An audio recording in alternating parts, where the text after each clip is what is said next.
شخص والله ما حسب أي محسب، كنت ألبيه واللي يطلبه كنت أجيبه، واتضح لي بأنه داخل سم عقرب.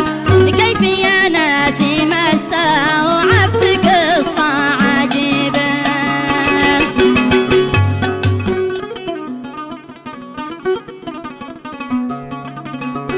قال فيصل علي علوان يالله يا رب تعلم الحال في ظل الظروف العصيبة، في زمان الخيانة ذي بهالراس شيب، في زمان اتضح غدر الأناس القريبة.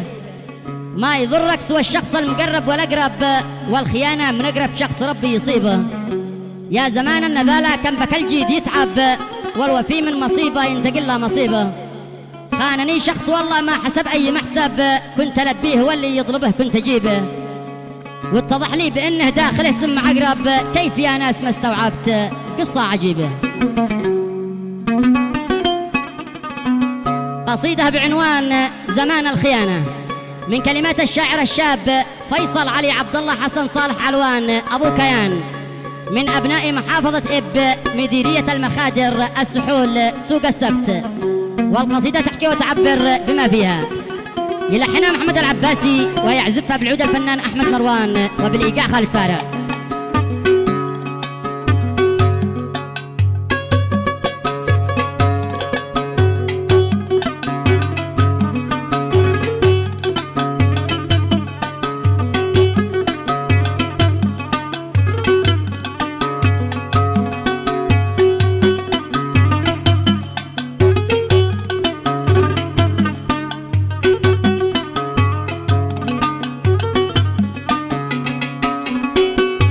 فيصل علي علوان يا الله يا رب تعلم الحال في ظل الظروف العصيبة، في زمان الخيانة ذي بها الراس شيب، في زمان اتضح غادر الأناس القريبة.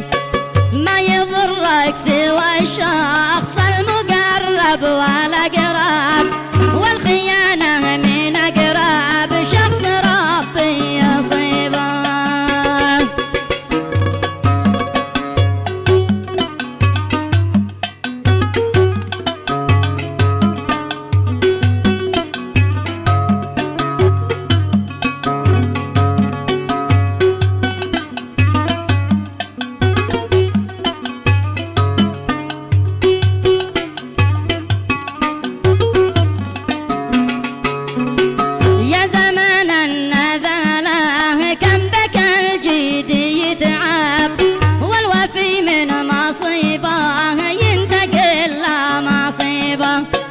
خانني شخص والله ما حسب أي محسب، كنت ألبيه واللي يطلبه كنت أجيبه، واتضح لي بأنه داخل سم عقرب.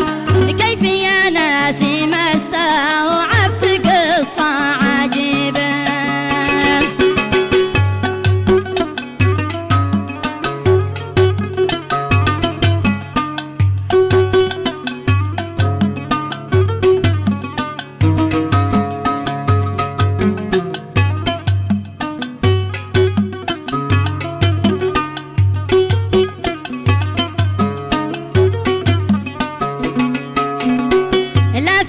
في بشر له من الطيبة أضياب، الجميع احذروا والكل يحذر قريبه، عيب والعيب يلحق كل عايب معيب، والذي عاب في غيره يجي من يعيبه، والذي قد غدر في شخص منه مقرب بيجي غدر له من ناس منه قريبه.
بعدها خانني للأمور الغريبة. يا عجب يا عجب يا حرف شعري تعجب من ظلام الليالي والسنين العجيبة. لو عرفت ان له نية وله مكر ثعلب ما يمنته ولا كنت تسمعه ولا تعقيبه.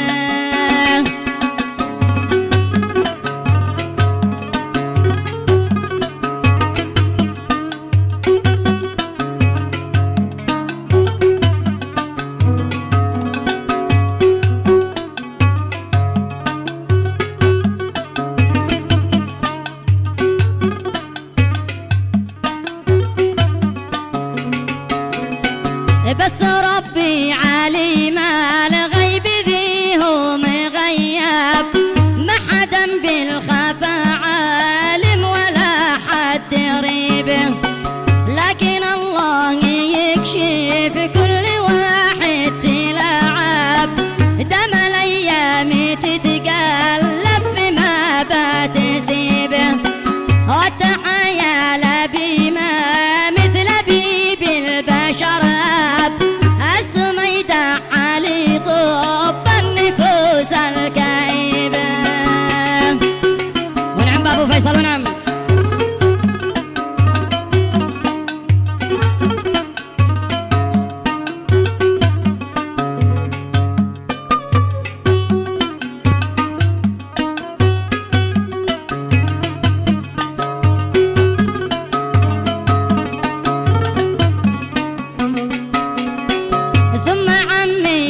وقت الوغى كالأسد هاب العزيز الوفي ما خاب من ينتخبه. ثم عم البطل رامزي والهاجس الساب يعجز المدح عن فارس يواجه كاتبه. وابن عمي رزاح الظهر حاشاه يغلب لا داعي الفازعات مالك يجيبه.